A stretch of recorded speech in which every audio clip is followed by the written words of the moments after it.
You know, you got to ask yourself, why do they keep pushing for gun control?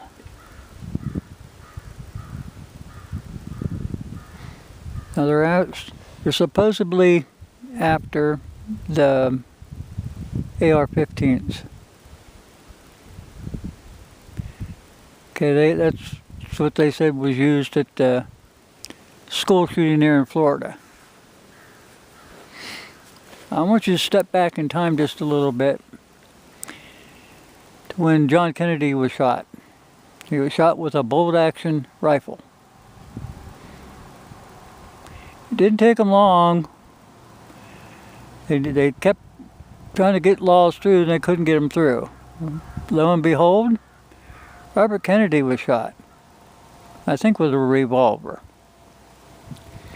Well, that kind of pushed things a little further down the road. Well, that didn't seem to do it, so Dr. Martin Luther King was shot. Either with a bolt action or a pump or something like that. I think it was a 30-06.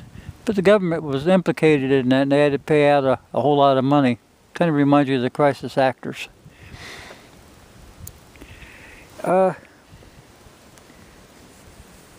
There's a whole lot going on here. You know, they keep talking about, you know, the kids, and they're not worried about the safety of your kids. They're not thinking about the welfare of their mothers or anything else. They want control. You know, when they had the thing at Waco, it just didn't make sense. You know, why in the world would they stage such an atrocity, such a massacre of people? It was to send a message, control. You know, 2 weeks after the massacre, John Chaffee, a senator from Rhode Island, called for a new law that would be a nationwide ban on handgun ownership. It would prohibit the sale, possession, importing, and exporting of handguns. Had Chaffee's proposal become law, it would have torn a huge gap in the Second Amendment of the U.S. Constitution, which says, the right of the people to keep and bear arms shall not be infringed. Every gun law that Congress passed is an infringement against that right. Who wants to disarm American citizens? No one wants to be a dictator of a nation that has 200 million guns around. When citizens of a nation are armed, where the right to own guns is not infringed, the crime rate is extremely low. Every man in Switzerland is required to have guns in his home, including assault rifles. Crime in Switzerland is non-existent. In states and cities in America that allow people to carry guns, the crime rate is extremely low. During World War II, Hitler wanted to invade Switzerland. The Swiss told him that they could send that army across the border, but none of his officers would return.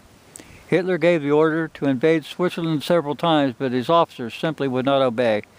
Switzerland remained safely neutral all during the war.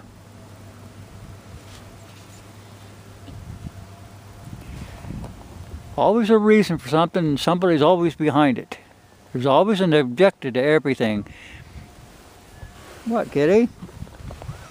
Oh, I see you. What? Come on, monkey. Oh, I see you. Yeah, I know. You're a good boy.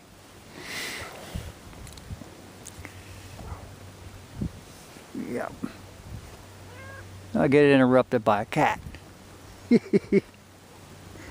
Yeah, I know. You want your belly rubbed.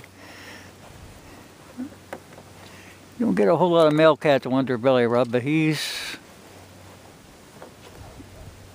just a good cat. Yeah. Now we've got to stop these gun laws. You know, if they can ban guns just because they were bolt action to shoot the president and other things, well, you think that they're going to stop at the AR? They want the guns. They want control. You want to stay free? Do something about it. What? What? Yeah, I know. Yeah, you just went in the video, huh? Now, people, stay on your guard.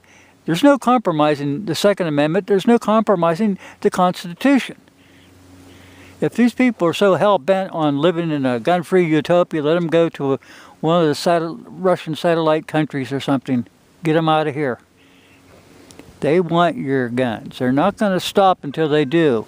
You've got to make them damn politicians enact their own law to repeal and delete the gun laws that are on the books right now. And that's the only way you're going to put this to rest, because you think you're going to get a victory out of stopping the AR-15 assault weapon ban? It's not going to stop there. You've got to put them in their place. It's got to be done now. You can't sit back. You know, back when they started that 1968 gun law, you know, some of the people that backed that was some of the gun manufacturers. Why? Because bringing in surplus military weapons was cutting into their sales of hunting rifles. I mean, that wouldn't happen today, you know, because why? I lost my train of thought because I was messing with a cat. Because, oh, I know, because most people have more than one firearm. They have a bunch of them because they enjoy them. They're not out bothering anybody. But that's the thing, we don't want to be bothered. We don't go out of our way like the government. And another thing, if they did enact such a law, they don't put definitions and regulations into it. They let agencies like the ATF and the FBI write their own damn regulations and define what's what. It should be defined at the government level, not through a government agency. That way they can mold things the way they want to, and that's not how this free country works. Anyway, thanks for listening, and enjoy your day. I finally got some sunshine. I think might be close to 40, but colder than crap. And that wind sucks. Okay, anyway, thanks for watching, guys.